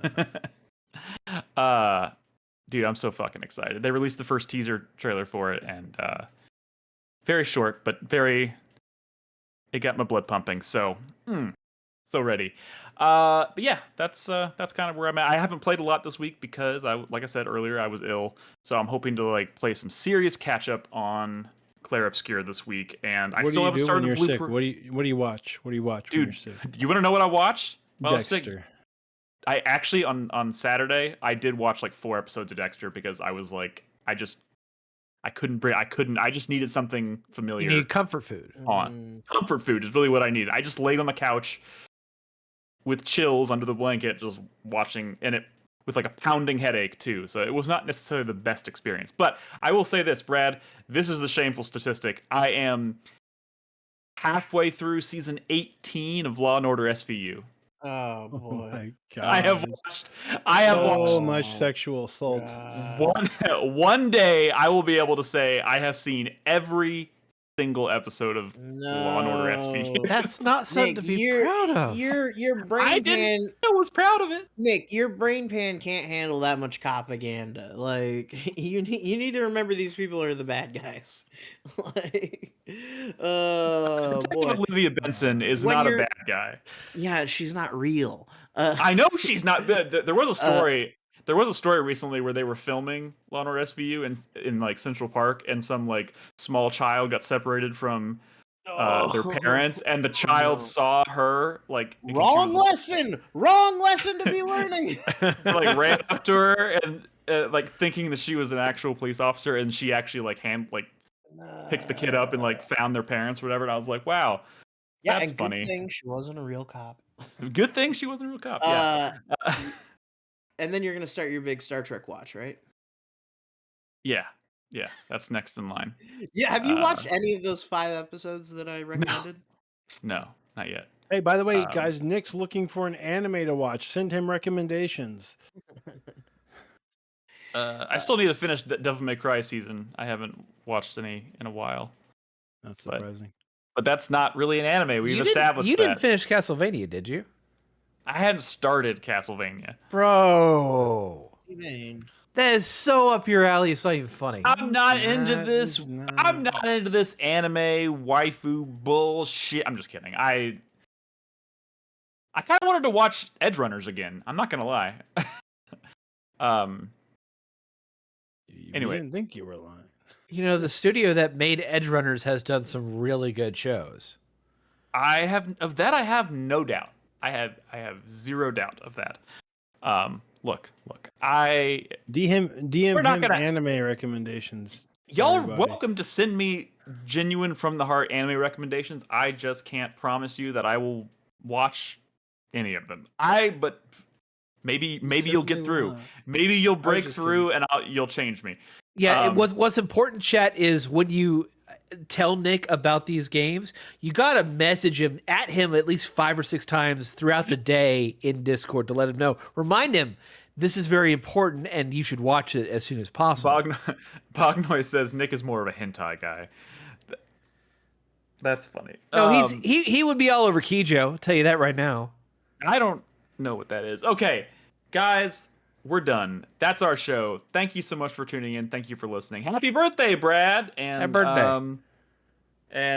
Yeah, we'll be back next week. We'll be talking about Skin Deep. We'll be talking about other things. I'm sure I can't remember. Is Doom coming out before our next show? The 15th. So Thursday next week. Okay, so no, that'll be 2 weeks from now. So anyways, there should be plenty of games to talk about in the coming weeks.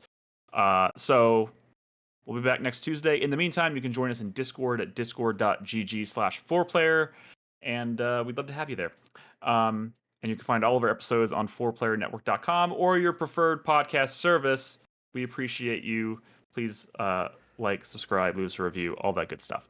Let's be good. Let's be safe out there. I don't know what I'm saying. I have a sign-off I use every week, and I'm fucking it up. Be good to each other, play video games, and good night. Fuck, I almost screwed that up. Bye, everybody. Bye.